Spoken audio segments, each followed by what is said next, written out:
Welcome back to Eye on the Money. Today on the show we're having a very exciting conversation, and we're looking at an initiative that Octagon Africa has put in place where they're trying to help school-going students just have better financial habits by boosting their saving culture. Now joining me on the show and with me in studio is none other than Anthony Odhiambo, who's the General Manager, Octagon Trust Services. Now, Anthony, before we took a break, you talked to us about the program, Save Starting Now for a Better Future. You talked about the challenges, how Octagon is stepping in to help. Now, I'd like to raise an issue. I mean, you've clearly told us the situation is not looking good, really, when it comes to the youth right now, when it comes to money management. They don't really have the right principles. But I've realized a lot of the time when we're looking at the youth in the country, there's a lot of focus on the urban areas, and the rural areas are really left out. And that involves a lot of financial services, right? Yes, yes. So what would you say of the state of even other youth in rural areas, and how can we get them involved? Are there remedies for this? I'd like to hear your thoughts on that. Wow, very true. I think, you know, the urban areas remain the go-to Yes. because of the population and how easily we can reach them as service providers. And for real, you know, money issues is not only in the urban, it cut across. Right. And especially those young people who are in the rural areas need this information even Probably more. Okay. And I believe that as Octagon Africa, because we've just started, we'll be reaching out and looking at avenues of how to actually even reach out to either schools within the rural areas, within counties, so that we can have a good plan on how we work on this on a quarterly basis or half-yearly basis. Come up with, prizes. Those. You come up with gifts, and ensure that when this information gets to them, then they can see some action.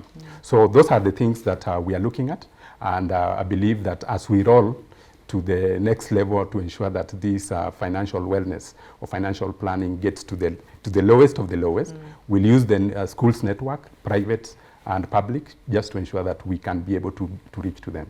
Yeah. Now, I mean, Octagon Africa, we have to commend the work you're doing. I mean, it's obviously a step in the right direction. However, the bigger picture shows there's a lot that needs to be done, right? So if I'm to ask, would you say, because the truth of the matter is we don't see a lot of schools go big when it comes to talking about money, personal finance, and all those things. I mean, there's a lot of focus on the sciences, all those things. But when it comes to money, it's not, at least not when I was in school, that was not something that people went so big on. And I feel like it could have offered value. Yes. So what are your thoughts on actually incorporating such topics, such, issues in the curriculum? Is that something that would go a long way? What do you feel about that? You are totally right and on spot. I think when we were growing up, and I think at secondary level, you could do commerce. But you are doing commerce basically to come and work. Yeah. Correct? Yes. Not basically to teach you the nitty-gritty of personal finance. One thing that I want to point out is that I like the CBC currently. I'm glad to be a parent of one girl who is now undertaking CBC. And I could see that part of their curriculum has the financials, where you are asked, give the child 100 shillings, they're taken to the supermarket, then they write down the budget. Very impactful and very interesting. So this is an area that as Octagon Africa will want to actually partner. Many a times you cannot do it alone. Strategic alliances counts, and we'll want to ensure that we get to the authorities to ensure that the financial aspect, especially for these young people, is incorporated in the curriculum. I know it might take time, but this is our thinking as Octagon Africa, that once we are able to get the authorities, people who are in charge of education around this country, and this is ingrained, and as Octagon Africa, we can come in to facilitate up to a certain level, then we'll be doing and guaranteeing financial wellness in the near future. So it is something that we're looking into. I know that a journey of 1,000 miles starts with one. So we've just started, and believe you me, expect to see more of us doing these things into the future. Yeah. I'd like now even to look at an even broader picture. I mean, Octagon Africa is playing its role. It's even pushing to see that this is involved in the curriculum. But now where also does the role of the family, of the parents come in when it comes to nurturing good personal finance habits? And by this, I mean, like, should parents allow their children to have leeway to offer finance, to input in financial decisions?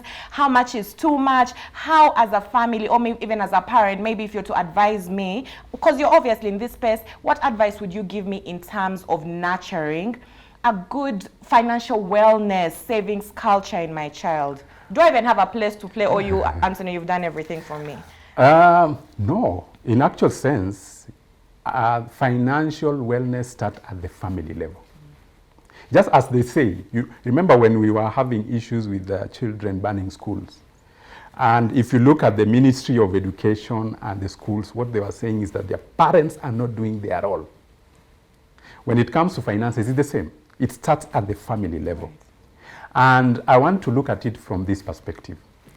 Our financial behaviors, you and I, and many of us who are in another generation, have been actually, we either made ourselves to understand what it is because our parents did not tell us.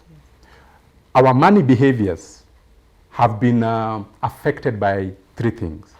Number one, if you never saw your dad, your parents, let me just say your parents, sit down with a book and a pen, do a budget and ask, what do you need?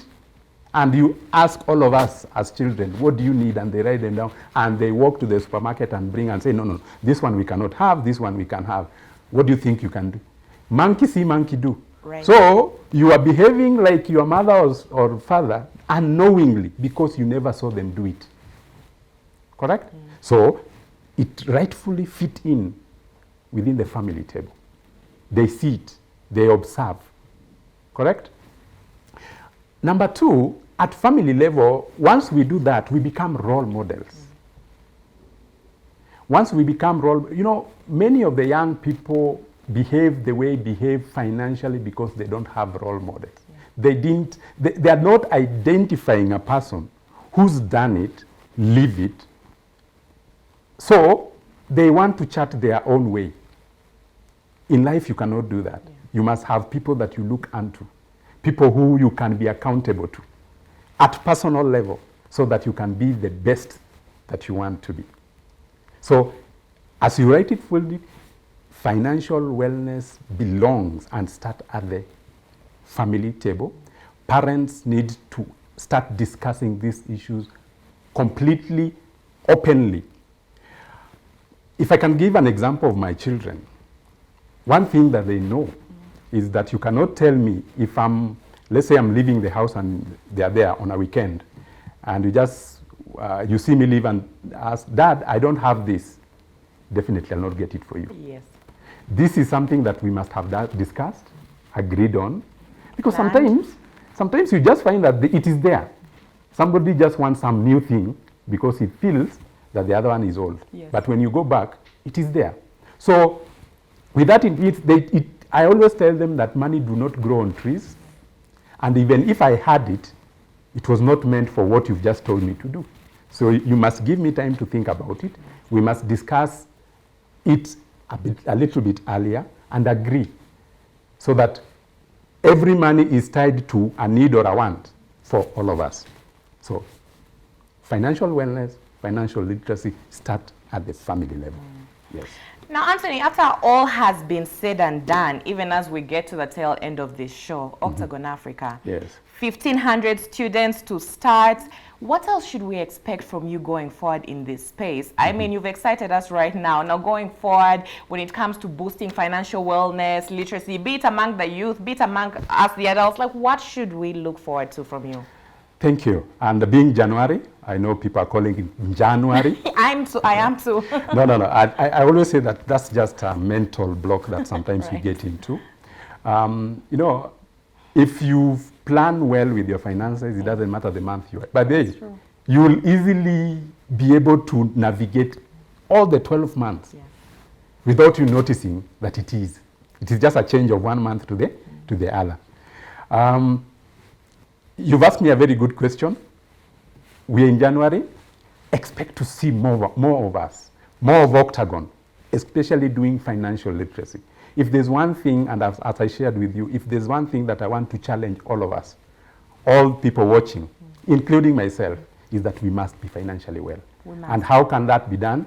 We'll do a lot of these talk shows, we'll do a lot of YouTube, we'll do a lot of physical trainings, and employers, individuals all over the country, please look for Octagon Africa, because we'll actually bring you solutions to what you basically want when it comes to financial issues. Through trainings, through the pension administration, through the consultancy, through the insurance brokerage. So Octagon Africa is here for the long haul.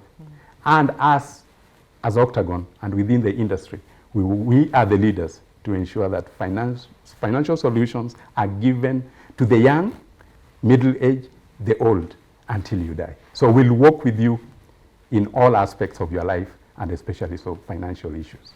Thank you so much, Anthony, for coming. I feel like Octagon always adds so much value to my show, whether we're talking about pension, whether we're talking about insurance, whether we're talking about helping students boost their financial literacy. It's all good stuff, because this is what we're about here on Eye on the Money. Thank you for having us. Absolutely. And Happy New Year. And let's talk and let's anytime. Thank you. Yeah.